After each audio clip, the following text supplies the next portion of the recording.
के IAS अधिकारी रह चुके हैं सर और मैम के जैसे, एवं हिंदी साहित्य में अपना पोस्ट ग्रेजुएशन इन्होंने पूर्ण किया है। प्रदेश के विभिन्न जिलों में उनके द्वारा उत्कृष्ट योगदान दिया गया है। वे कलेक्टर के पद पर मंदसौर, झाबुआ, राजगढ़ एवं इंदौर में अपनी उत्कृष्ट सेवाएं भी प्रदान कर चुके हैं। उनके द्वारा सचिव संस्कृति एवं न्यासी सचिव भारत भवन में किए गए कार्य अविस्मरणीय हैं। वे अपर मुख्य सचिव ग्रामीण विकास के रूप में रहते हुए भी सेवानिवृत्त हुए हैं। इनके द्वारा कई कविता संग्रह एवं पुस्तकें लिखी गई हैं एवं इनको अंतर्राष्ट्रीय वातायन पुरस्कार एवं अयोध्या में राम टिलका पुरस्कार से भी सम्मानित किया जा चुका है। और आपको हिस्ट्री के बारे में और अपने एक्सपीरियंस के बारे में शेयर करें।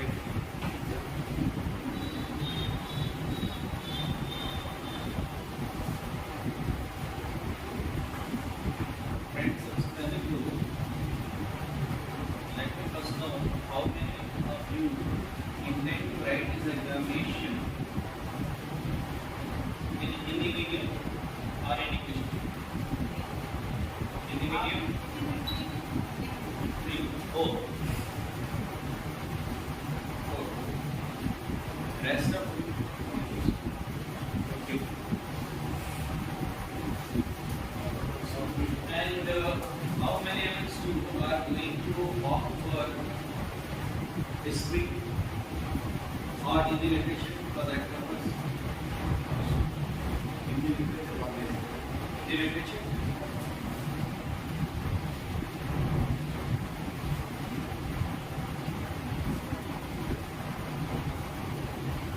Great. की भाषाओं के साथ दुनिया भर की भाषाएं जो हैं वो अंग्रेजी के साम्राज्यवाद को, इस इंग्लिश इंपीरियलिज्म को झेल रही है और सब उसके लिए अपनी अपनी तरह से सुरक्षा कवच भी जो है बना रहे हैं।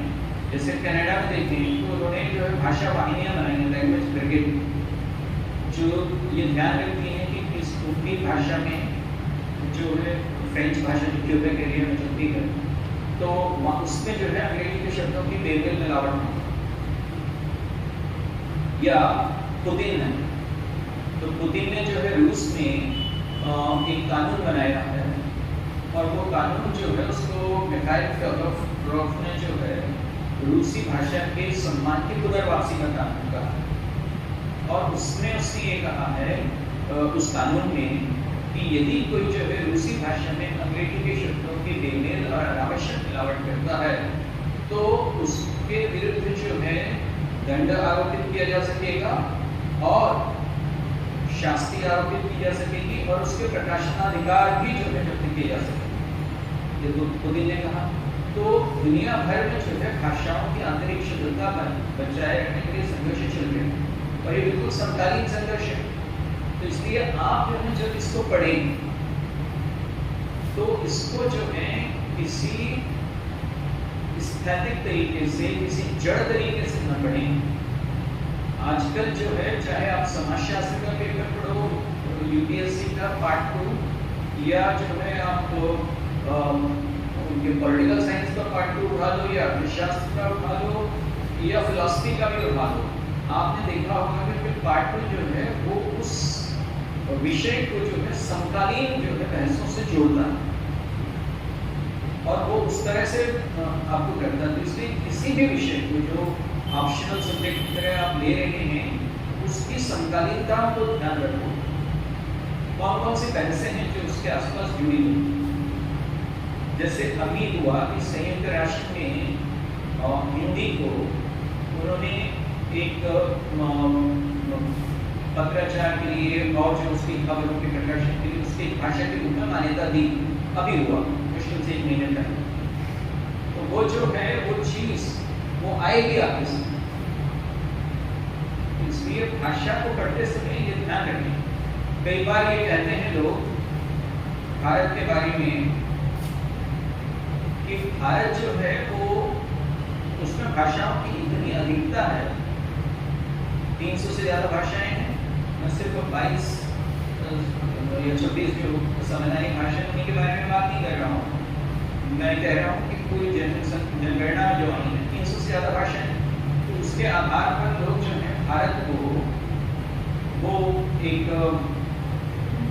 उपमहाद्वीप कहते हैं, नेशन ही कहते हैं। तो आपको जो है इस आधार पे एक प्रश्न पूछ लिया जाए कि भारत में भाषाओं की अधिकता इतनी है, तो भारत एक राष्ट्र है या उपमहाद्वीप? तो आप क्या कहोगे?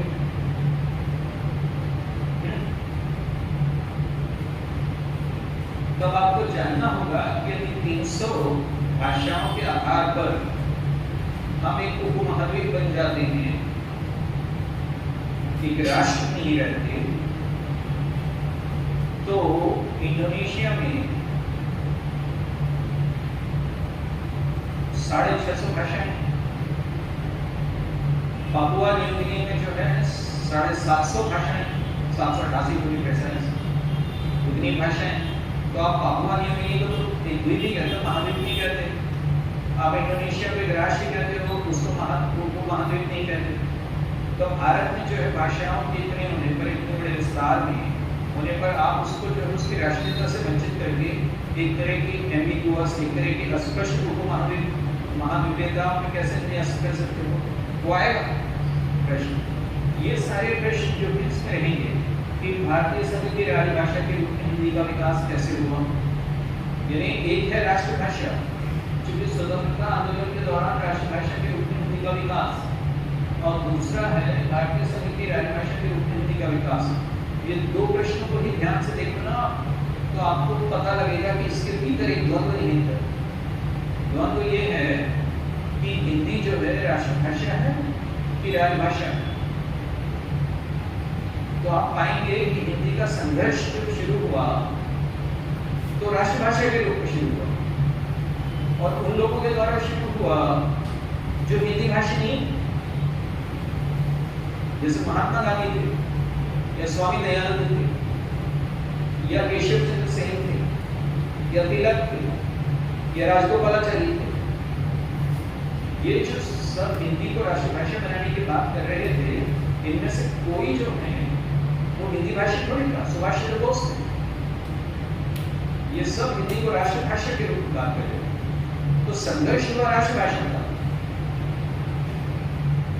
और वो गीता में कहते हैं ना कि कर्म बढ़ते फल जो है वो राजभाषा।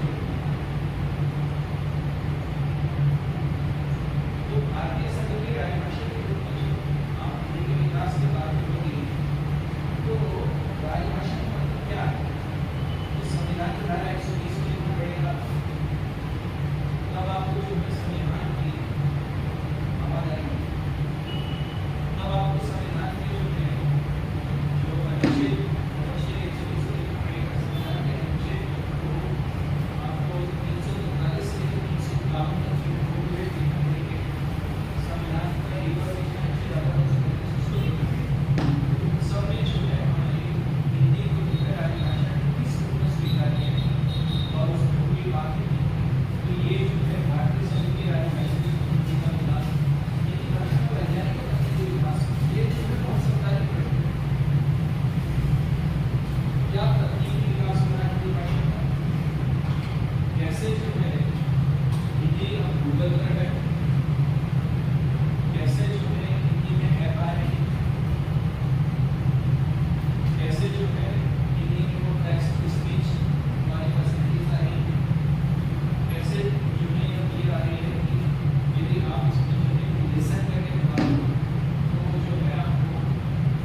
वैज्ञानिक और तकनीकी विकास क्या हुआ। फिर हिंदी साहित्य का इतिहास है। हिंदी साहित्य का इतिहास जो है वो स्टेट जो इसमें जिस पीरियडाइजेशन के बात में वहाँ में कर रहा था, वो पीरियडाइजेशन यहाँ पर है हिंदी साहित्य में। एक आदिकाल है हिंदी का जिसमें पृथ्वीराज रासो और चंद्रबरदाई और जो विद्यापति उन सब के तरह के कवि हुए हैं। फिर एक हिंदी का भक्तिकाल है, उस भक्तिकाल में जो है कबीर हुए, जयसी हुए, सूर हुए, तुलसी हुए, वो हैं। फिर एक हिंदी का जो रीतिकाल है, और रीतिकाल में भी रीतिबद्ध काव्य है और रीतिमुक्त काव्य है उस तरह का, जिसमें बिहारी हुए हैं, जिसमें केशव हुए हैं, जिसमें पद्माकर हुए हैं, जिसमें गणाध हुए हैं, जिसमें देव हुए हैं। बहुत सारे कवि हैं जो कि रीतिकाल में हुए। और फिर आधुनिक काल है हिंदी का, जिसमें कि आपके भारतेंदु हरिश्चंद्र से लेकर और नटवी शंकरगुप्त से लेकर और फिर जयशंकर प्रसाद, निरालाल, महादेवी, पंत, अज्ञे, मुक्तिबोध और बहुत सारे इस तरह के जो कवि हैं हम चर्चा करेंगे उस बारे में। तो ये उसमें आएगा। तो पहला पार्ट हिंदी भाषा का रहेगा, दूसरा पार्ट हिंदी साहित्य का रहेगा, और अप्रोच जो है इसकी हिस्ट्री को जानने की रहेगी, भाषा के इतिहास को जानने की और जो है साहित्य के इतिहास को जानने की। फिर जो दूसरा जो आएगा वो होगा हिंदी पेपर का, हिंदी का द्वितीय पेपर जो स्क्रीन है, हम बात करेंगे तो उसमें करेंगे। हिंदी का पेपर जो 2 है उसमें मैंने जैसे कहा था कि वो हिंदी का क्रियात्मक पक्ष है, साहित्य का क्रियात्मक पक्ष।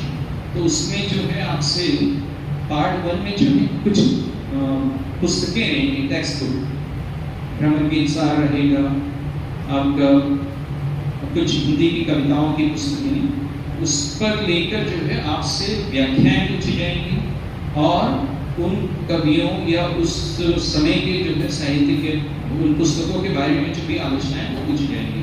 तो प्रयास में अप्रोच ये होनी चाहिए अपनी कि हम किसी भी विषय को लें तो उसमें एक तो हमारा उद्धरण करना होगा हमें, यानी यदि आप भ्रमर गीत सार की कुछ 1 2 4 6 5 6 आपको पद याद होने चाहिए ताकि आप उसको उद्धरण कर सको उसमें।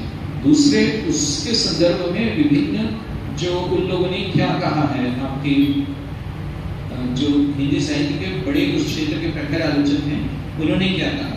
और इसी तरह से ये बात जो है वो उपन्यास के संदर्भ में रहेगी। जब गद्य वाला पार्ट आएगा तो उसको लेकर आपकी तैयारी, इसमें कुछ अच्छे नोट्स भी उपलब्ध हैं तो उनके बारे में कभी फिर विस्तार से चर्चा कर लूँगा। कुल मिलाकर ये है कि चाहे हिस्ट्री लें चाहे हिंदी लिटरेचर लें, हमारी अप्रोच जो है वो ऐसी होनी चाहिए कि जो हमें अधिकतम अंक प्राप्त करने के लिए योग्य बनाए। जब हम योग्य तभी बनेंगे जब हमारा उत्तर लिखते समय हमारे व्यक्तित्व का इम्प्रिंट जो है हमारे उत्तरों में दिखे, हमारे व्यक्तित्व की छाप जो है वो हमारे उत्तरों में दिखे। हम इस तरह से नहीं मिल पाएंगे कि हमने एक स्टीरियोटाइपिकल किस्म के उत्तर जो कि हमारे बहुत सारी जो उसमें मिल जाते हैं उस तरह के दिए, उनको सबको देख ले भले ही एक नज़र, लेकिन उत्तर इस तरह के बनाएं उसका हर वाक्य जो है, खासकर प्रथम वाक्य जो है वो उससे ही जो एग्जामिनर है वो इतना कम से कम मनोवैज्ञानिक रूप से महसूस कर ले कि हाँ ये बच्चा जो है या ये बच्ची विभिन्न, समथिंग डिफरेंट, कुछ हटके, कुछ अलग मौलिक और जो है ऐसी बात कह रहा है जो कि थोड़ी सी हाई एल्टीट्यूड की है। उतना हमें ध्यान देना होगा। आप सभी लोगों को बहुत प्रणाम, धन्यवाद।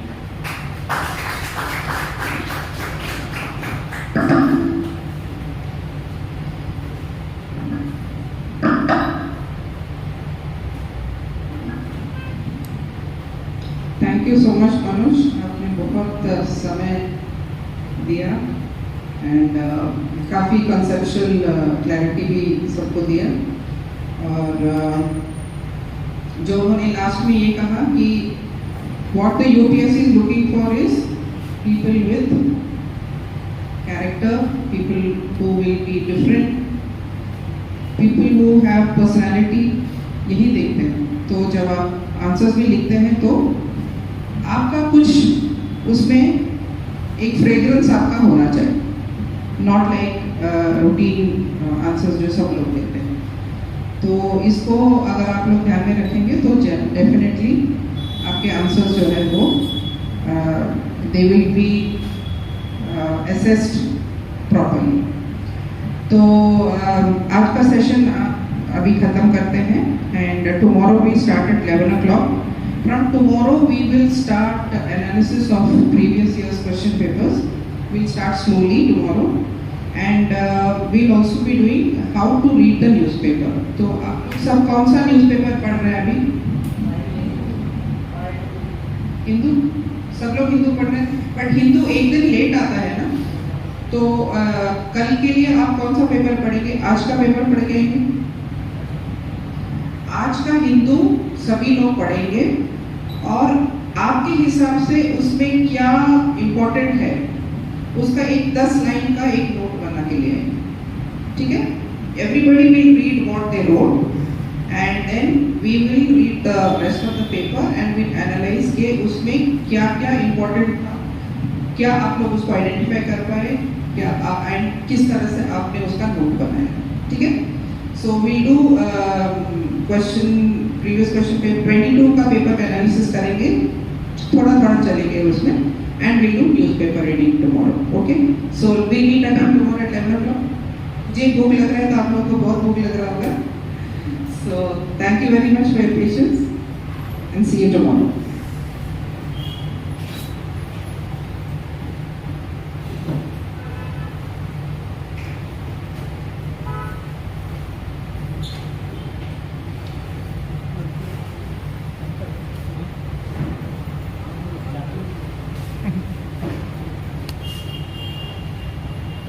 जब हम योग्य तभी बनेंगे जब हमारा उत्तर लिखते समय हमारे व्यक्तित्व का इम्प्रिंट जो है हमारे उत्तरों में दिखे, हमारे व्यक्तित्व की छाप जो है वो हमारे उत्तरों में दिखे. हम इस तरह से नहीं मिल पाएंगे कि हमने एक स्टीरियोटाइपिकल किस्म के उत्तर जो कि हमारे बहुत सारी जो उसमें मिल जाते हैं उस तरह के दिए, उनको सबको देख ले भले ही एक नज़र, लेकिन उत्तर इस तरह के बनाएं उसका हर वाक्य जो है, खासकर प्रथम वाक्य जो है वो उससे ही जो एग्जामिनर है वो इतना कम से कम मन में एक रूप से महसूस कर ले कि हाँ ये बच्चा जो है या ये बच्ची विभिन्न, समथिंग डिफरेंट, कुछ हटके, कुछ अलग नॉलेज और जो है ऐसी बात कह रहा है जो कि थोड़ी सी हाई एल्टीट्यूड की है. उतना हमें ध्यान देना होगा. आप सभी लोगों को बहुत प्रणाम. धन्यवाद.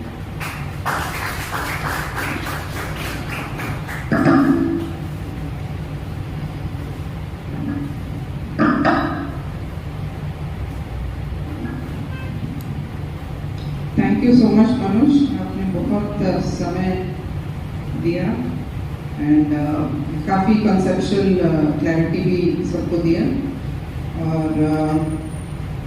जो उन्होंने लास्ट में ये कहा कि what the UPSC is looking for is people with character, people who will be different, people who have personality, यही देखते हैं. तो जब आप आंसर्स भी लिखते हैं तो आपका कुछ उसमें एक फ्रेग्रेंस आपका होना चाहिए, नॉट लाइक रूटीन आंसर्स जो सब लोग देते हैं.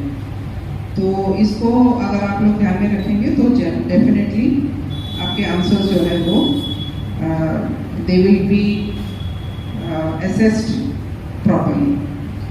तो आज का सेशन अभी ख़त्म करते हैं and tomorrow we start at 11 o'clock. From tomorrow we will start analysis of previous year's question papers. We'll start slowly tomorrow and we'll also be doing how to read the newspaper. तो आप सब कौन सा newspaper पढ़ रहे हैं अभी? हिंदू, सब लोग हिंदू पढ़ रहे हैं, बट हिंदू एक दिन लेट आता है ना, तो कल के लिए आप कौन सा पेपर पढ़ेंगे? आज का पेपर पढ़ के आएंगे. आज का हिंदू सभी लोग पढ़ेंगे और आपके हिसाब से उसमें क्या इम्पोर्टेंट है उसका एक 10 लाइन का एक नोट बना के लिए आएंगे, ठीक है? Everybody will read what they wrote and then we will read the rest of the paper and we'll analyze के उसमें क्या क्या important था, क्या आप लोग उसको identify कर पाए, क्या and किस तरह से आपने उसका नोट बनाया, ठीक है? So we do previous question पे 22 का पेपर का एनालिसिस करेंगे, थोड़ा थोड़ा चलेंगे उसमें, and we do newspaper reading tomorrow. Okay? So we meet again tomorrow at 11 o'clock. मुझे भूख लग रहा है तो आप लोगों को बहुत भूख लग रहा होगा. So thank you very much for your patience and see you tomorrow.